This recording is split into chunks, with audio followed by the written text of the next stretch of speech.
For elite trans athletes, the ability to compete has become a code-based lottery.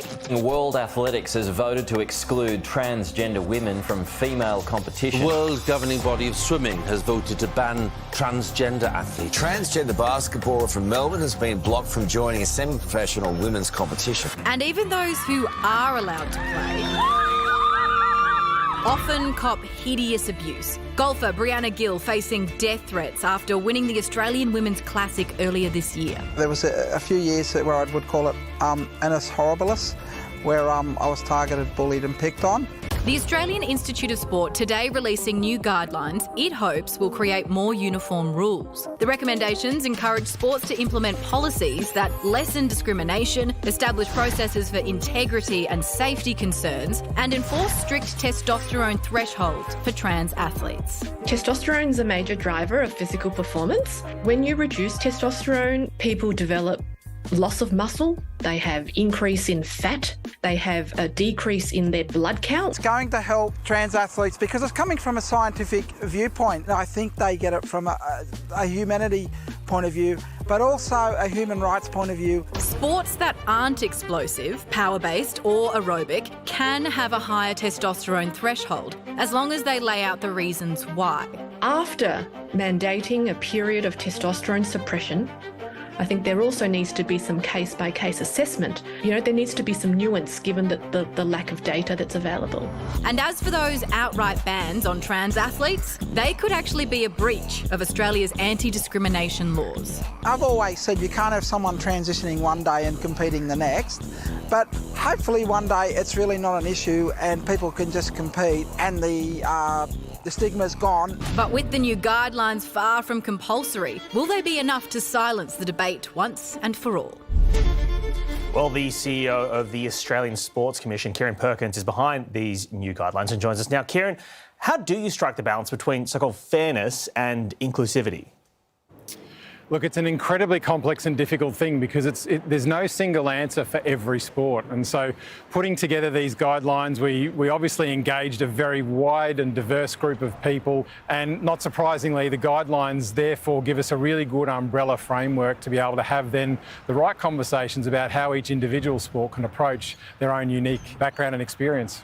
Kieren, this conversation is often positioned as trans athletes are coming for your medals, but realistically, how many elite trans athletes are there at the moment? You know what, that's actually a fantastic question and I couldn't answer it other than to say that I think globally there's been maybe 4 to 6 instances that have hit the headlines that we talk about.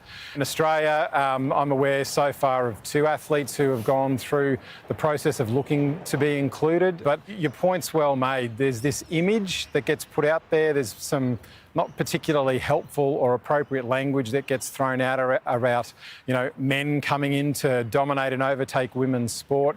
And it's just not true. That is not what it's about. It's actually, as we would expect, people who come from a diverse part of the community who struggle to find their own community support and the ability to integrate, who are looking for a way to be involved in something which we all know makes us all better physically, mentally, and of course creates great opportunities for social cohesion.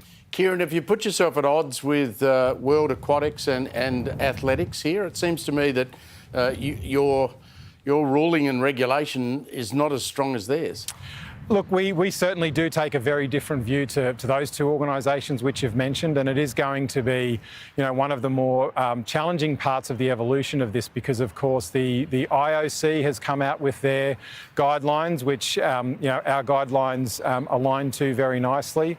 Those sports that have taken these other views are going to find themselves, really struggling to work out how do they navigate all of the different jurisdictions they operate in and those jurisdictions' legal frameworks.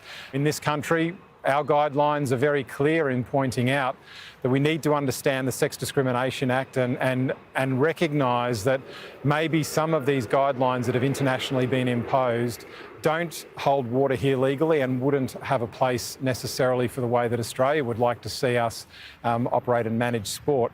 You're one of the greatest swimmers of all time. Kate Campbell, one of our other great swimmers of all time.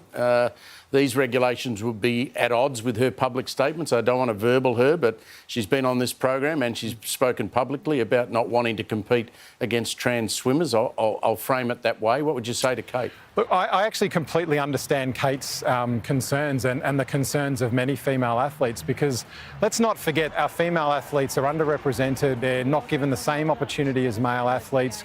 We don't see the level and quality of female coaches at an international level, administrators, volunteers, the list goes on.